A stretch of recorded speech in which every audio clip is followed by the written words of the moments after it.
Les voy a presentar el panel que me acompaña ahora. Primero, aquí inmediatamente a mi derecha, el diputado provincial de Santa Fe, Eduardo Tonioli. ¿Cómo le va, Eduardo? ¿Qué tal? ¿Cómo ¿Bien? está? Bien, bien. Halágueme, dígame que vino de Santa Fe solamente para el programa. Para eso vino.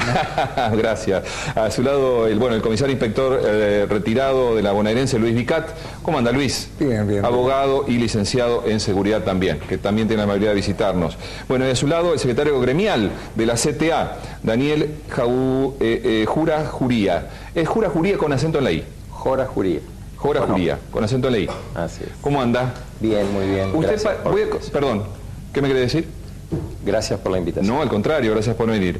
Daniel, dígame, usted participó junto a Víctor de Genaro de un proyecto que hay en la Cámara. Después usted me dirá si hay muchos más, yo creo que sí. Sí, Plaini, por ejemplo, tiene otro proyecto, ahora que recuerdo, ¿no? Sí, sí. Usted participó en un proyecto de sindicalización ¿de qué? ¿De policía, fuerzas de seguridad? ¿Concretamente de qué? De policía y fuerzas de seguridad. Ajá. Dígame los rasgos salientes de ese proyecto. El proyecto es muy simple, lo que hace es reglamentar lo que establecía la Constitución y que decía el doctor Ferreira, de otorgarles el derecho a la organización sindical a la policía. Sí. Por lo tanto, era un proyecto de ley que no tiene nada más que 3 artículos, uno que le otorga el derecho casi en los términos del convenio 87 de OIT, que es el que garantiza la libertad sindical en el mundo, eliminar toda sanción a las fuerzas policiales que se organicen sindicalmente. Claro. Usted sabe que las sanciones que reciben la policía generalmente termina hasta con un arresto, quizás es el trabajador más perjudicado en eso. La intención del proyecto en realidad es cumplir con un mandato de la democracia, profundizar la democracia, no discriminar a la policía, porque me parece que los hechos actuales que están pasando tienen que ver con que no hay canales de comunicación, de representación. O los hay y a veces se rompen.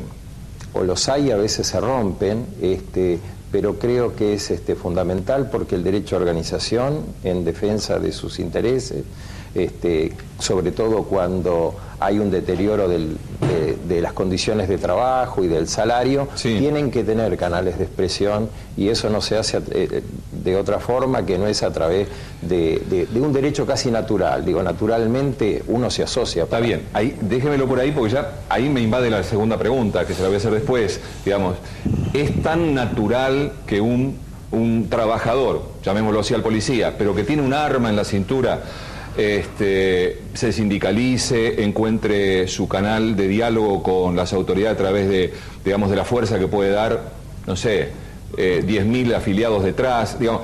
No, yo no lo veo tan natural, Daniel, pero ahora sigo con usted. El diputado Tonioli de Santa Fe también presentó otro proyecto en su provincia. Sí, en realidad hay que hacer una aclaración, fundamentalmente porque soy diputado provincial. Lo que presentamos en su momento desde nuestro bloque, el Movimiento Evita, la legislatura de la provincia de Santa Fe, es un proyecto que propone eliminar artículos de la Ley Orgánica de la Policía de la Provincia y de la Ley del Servicio Penitenciario que prohíben no solo la sindicalización, sino las peticiones colectivas, etcétera. Una serie de restricciones que de alguna manera impiden que existan canales orgánicos de representación de determinados reclamos. La definición en torno a la sindicalización creemos que es del orden federal, el Ministerio de Trabajo es el que tiene que determinar si tal o cual grupo de trabajadores de determinada área pueden tener un sindicato reconocido. Pero vos lo presentás en tu provincia porque depende de la provincia, la policía, me parece que está acotado. Por supuesto, estamos hablando de la Policía Provincial y del Servicio Penitenciario Provincial. Ahora, quiero hacer una aclaración. Sí. Esto lo presentamos hace ya casi 2 años, 1 año y medio, en el marco de un planteo mucho más amplio de reforma integral de la Fuerza de Seguridad de la provincia de Santa Fe, donde presentamos una serie de proyectos que tiene que ver fundamentalmente con dotar de conducción política a la fuerza, combatir el autogobierno de la Fuerza de Seguridad, que es un gran mal de nuestras policías provinciales, una gran deuda de la democracia, lo dijo Cristina el otro día, me parece lo más rescatable del discurso que planteó, y bueno, empecemos a discutir las policías provinciales, porque lo que decía el doctor me parece muy interesante. Puede ser un cabo dirigente sindical de una policía provincial, puede serlo en la medida que no exista el autogobierno de la fuerza y que como sucede hasta ahora, por lo menos en mi provincia, los jefes policiales controlen los ascensos, los premios y castigos, los traslados, las calificaciones.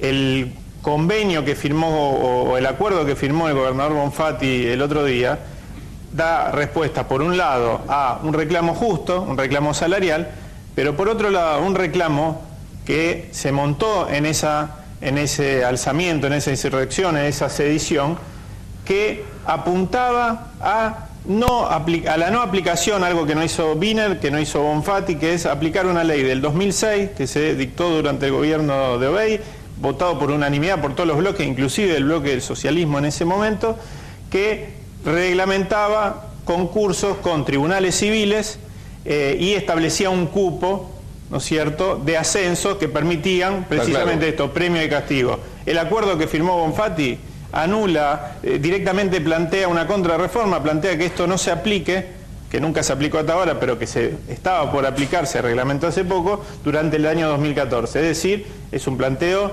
regresivo, un planteo que abona el autogobierno policial. ¿Qué es la ubicación?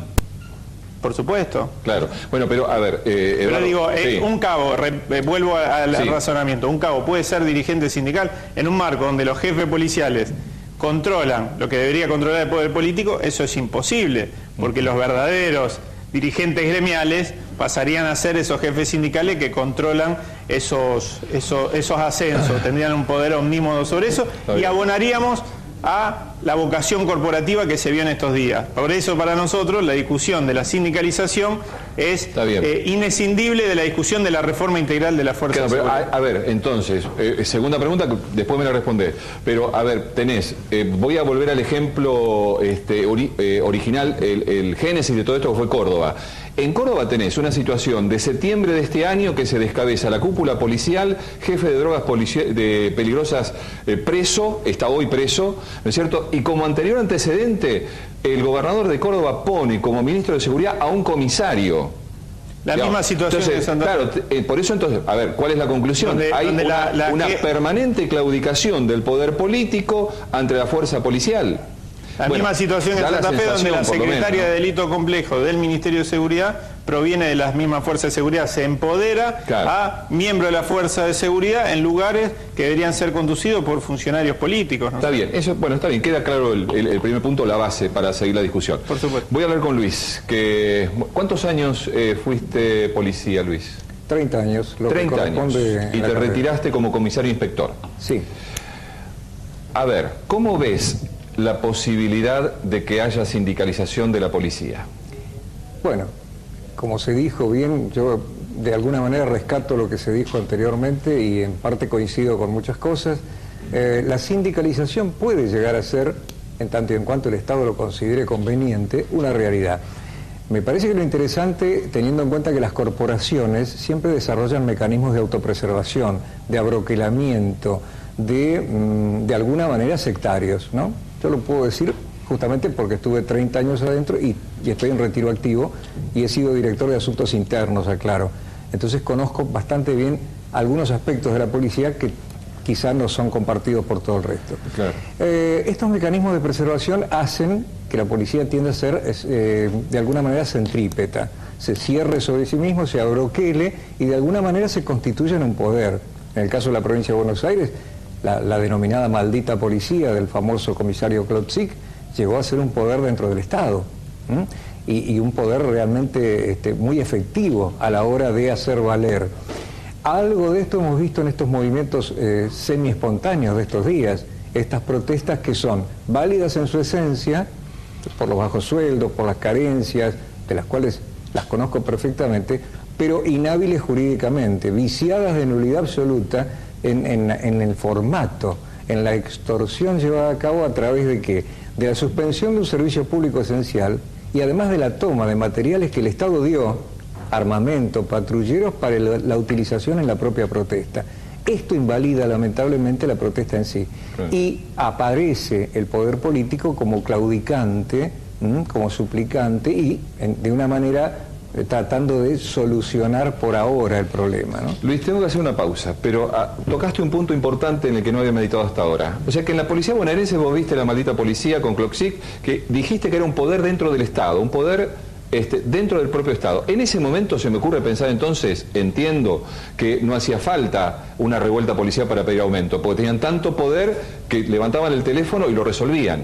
Eso me vuelve a esta pregunta, ahora que te la dejo pendiente, tengo que ir a una pausa ahora. Digo, entonces, ¿en qué situación estamos hoy? ¿Cómo lees este mapa de situación que los policías tienen que hacer lo que hicieron para que en algunas... Yo no digo de todos, porque no dejo de reconocer que puede haber unos componentes oscuros en algunas movilizaciones policiales, autoacuartelamientos, pero en algunos lugares, evidentemente, han desatendido el tema del salario policial. ¿Qué pasó en el medio o cómo lees esta situación de ahora? ¿Me lo contestás en un minutito? ¿Sí?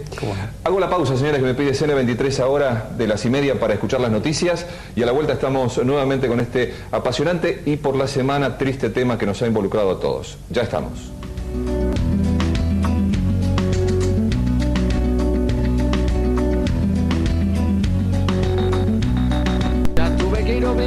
Bueno, gracias por esperarnos este ratito, pero va a valer la pena. El comisario Vicat me decía recién, tuvimos y hace bien en recordarlo, porque todos lo sabemos además, tuvimos una maldita policía que tenía un poder tan importante, me dice él, como el propio Estado. Un poder que en ese momento era obvio, no necesitaba hacer una protesta para pedir aumento salarial, lo tenían. Ahora, en esta situación, ¿cuál es el mapa de situación que se puede decir de la policía bonaerense, de la policía de otras provincias, habida cuenta de que han tenido que saltar las jerarquías, autoacuartelarse, bueno, y no digamos delinquir, porque ya necesitaría pruebas para decirlo. Pero, ¿cuál es tu reflexión, Luis? A ver, por la inversa, el razonamiento es positivo. ¿Por qué? Porque en una época no era necesario hacer este tipo de planteos salariales, porque quizá existían otro tipo de ingresos, tal vez no tan limpios, no tan legales. En la medida de que la política y la democracia se fue asentando en la ciudadanía, en la población, en la sociedad, de pronto se fueron constriñendo ciertos mecanismos, fueron cambiando, de hecho han cambiado de alguna manera ciertos mecanismos. La corrupción, si bien sigue enquistada en las fuerzas policiales, de hecho en Santa Fe y en Córdoba tenemos, y en la provincia de Buenos Aires también tenemos casos muy puntuales y de mucha repercusión pública relacionados con el narcotráfico, es verdad también de que ahora se produce esta explosión de alguna manera del reproche y del reclamo por parte de la gran masa asalariada, porque ya no existe esta verticalidad tan prusiana, este modelo prusiano borbónico que era absolutamente anacrónico y que está en un proceso de reforma. Y que es muy bueno que haya un proceso de reforma, porque todos necesitamos otra policía, una policía de proximidad, contenedora, quizá en un modelo europeo totalmente diferente al que tenemos ahora. Y me parece que por ahí pasa el gran desafío, ¿no? Ok. Vuelvo con Daniel Jorajuría, secretario gremial de la CTA, que participó de un proyecto que presenta el diputado de Genaro para sindicalización policial. Daniel, vos sos hombre sos civil, digamos. Así es. Has sido sindicalista, me parece, toda la vida, ¿no es cierto? Así es. ¿A vos no te da miedo que se sindicalice una fuerza que tiene una pistola en la cintura? No, para nada, porque ya hay muchos elementos de prueba, como por ejemplo los vigiladores privados, los vigiladores, los custodios de transporte de caudales, son todos trabajadores que se sindicalizan, tienen sus sindicatos, usan armas, y justamente lo que hace la democracia es culturalmente ponerlos al servicio. Discúlpame, Daniel, pero no tienen ni el número ni los medios que tiene, ponele, la bonaerense. Es decir, ¿cuántos vigiladores privados tenemos que están incomunicados porque cada uno trabaja en un country, acá, allá? La policía bonaerense, digamos, en número... ¿Qué número tiene, Luis, ahora? 57.000 hombres. 57.000 hombres. Es una fuerza importante, digamos, ¿no? Es un número importante. Vos lo sabés como sindicalista, cuanto más muchachos tenés atrás, más poder tenés. Encima agregarle que tienen armas. No, lo que sucede es que este ejemplo lo podemos trasladar a otros países en el mundo. Hay 16 países en Europa que tienen la sindicalización de la policía, y esto no sucede, eso no hay ningún riesgo, lo marcaba el comisario recién. Es decir, creo que no le tenemos que tener miedo a la democracia. Te hago una pregunta. El no democratizar esto... Te hago una pregunta ahí en el medio, porque estás tocando un tema y no lo quiero dejar pasar. Sí. Vos me decís que tenés 16 policías en el mundo, en Europa también. Sí. ¿Qué pasa con lo que dice el profesor Ferreira? Que no es lo mismo la policía nuestra que la de Brasil, los componentes ideológicos son distintos. Bueno, es algo que nos tenemos que animar, a no aislarla, a no sectarizar. Son trabajadores, son servidores públicos y deben integrarse a la sociedad, y la sociedad culturalmente también entender ese proceso. Es un proceso. Ahora, ¿cuál es la solución mientras no se le permite a ellos peticionar? Es recibir la orden, y yo tengo ahí una cuestión con el tema de la verticalidad. Creo que la verticalidad en las fuerzas se da en momentos de guerra, se da en momentos específicos. En democracia existe la deliberaciones.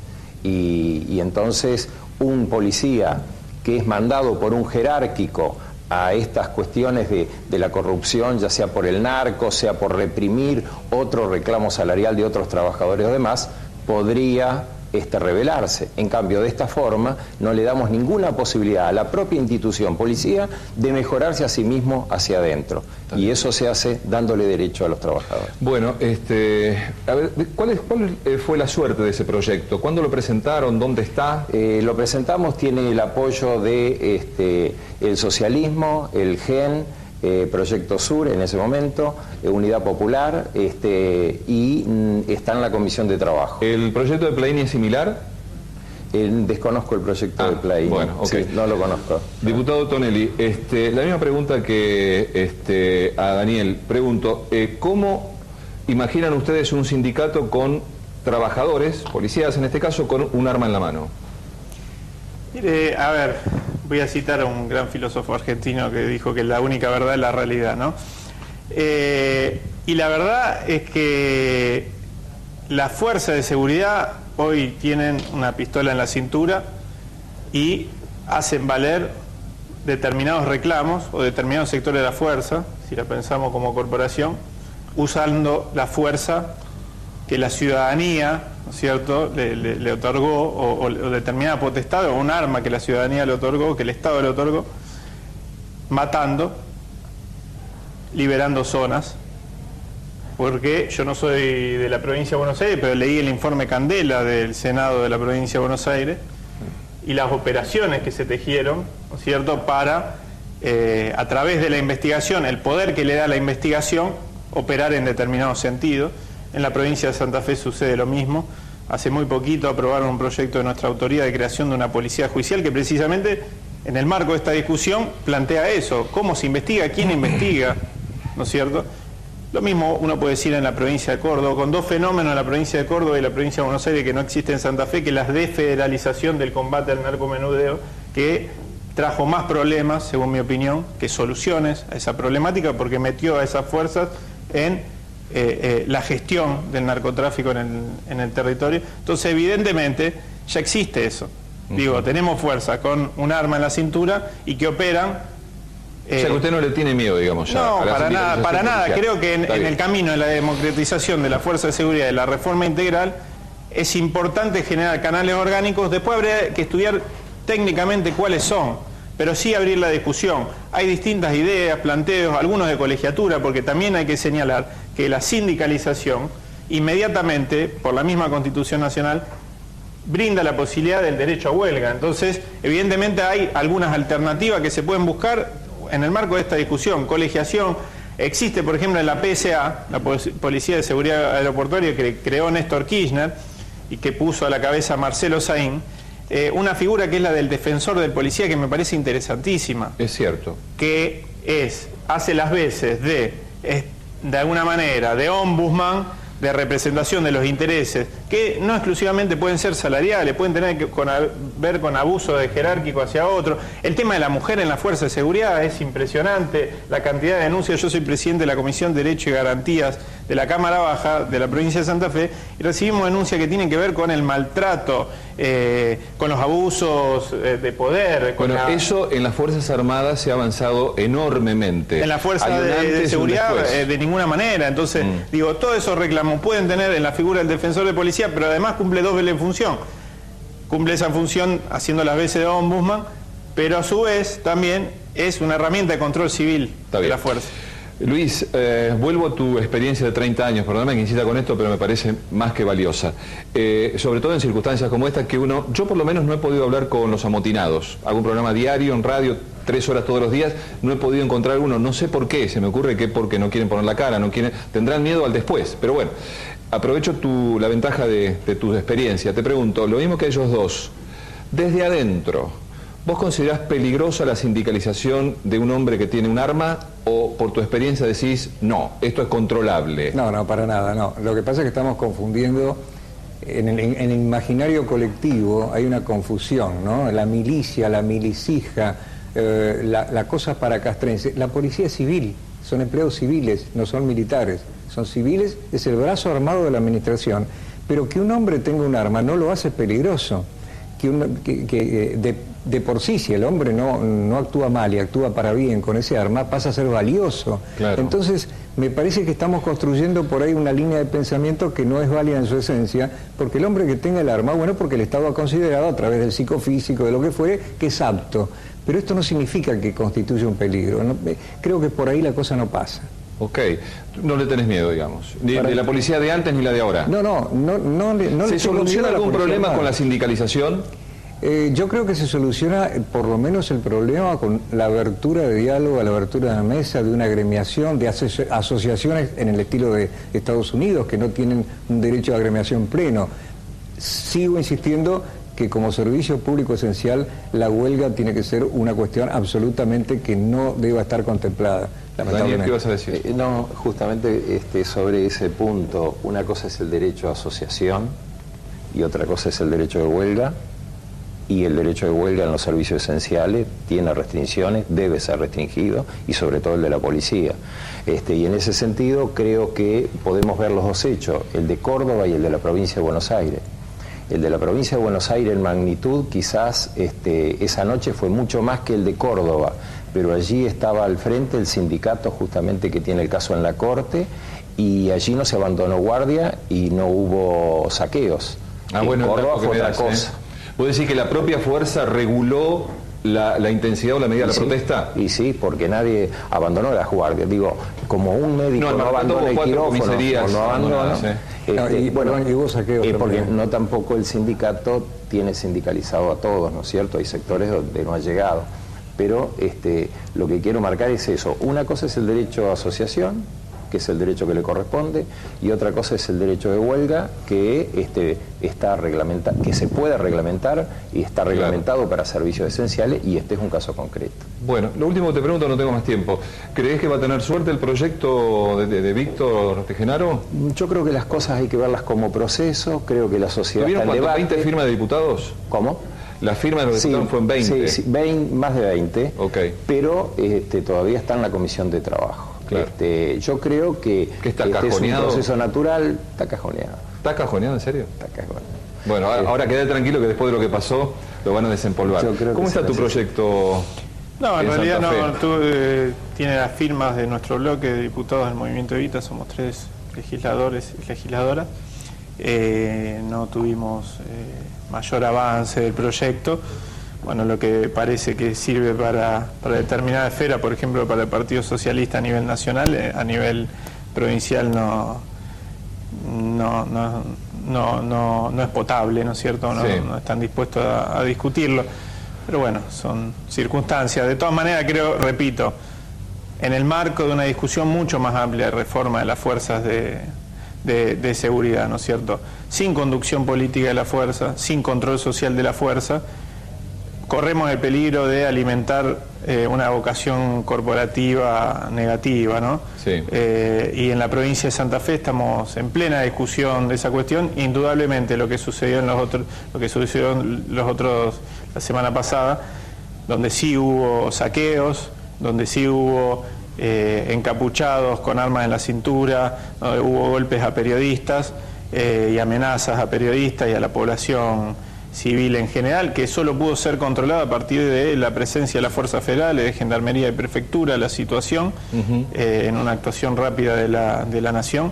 Evidentemente, muchísimo de lo que sucedió tiene que ver con la crisis institucional que está viviendo la fuerza a partir de la relación con el narcotráfico de sus jerarcas, ¿no? De los que están presos en el caso de Hugo Otoñol. Luis, ¿querés agregar algo más para despedirnos? No, simplemente en el caso concreto de la provincia de Buenos Aires sí hubo saqueos y hubo la no restitución de bienes del Estado, por ejemplo, no entregar los patrulleros. Esto casi es anecdótico dentro del marco de la discusión general, que es mucho más estratégica que táctica. Pero cuidado, también tenemos que tener mucho cuidado con aquellos aspirantes a ocupar lugares. Hay una carrera en la provincia de Buenos Aires de algunos protosindicatos o asociaciones y cada uno está corriendo su carrera a ver cuándo se arroga la representación. Y los que se arrogaron la representación en la negociación en la provincia de Buenos Aires, pequeño detalle, dejaron afuera a los heridos en actos de servicio y a los retirados, que cumplieron 30 años de tarea y tendrían el mismo derecho que los en actividad. Un pequeño detalle a tener en cuenta. Bueno, no tan pequeño. Gracias a los tres por haber venido, haber compartido sus ideas con nosotros y la audiencia de Escena 23. Un tema muy preocupante. Se abrió un primer capítulo, dramático, esperemos que el próximo sea el de las soluciones.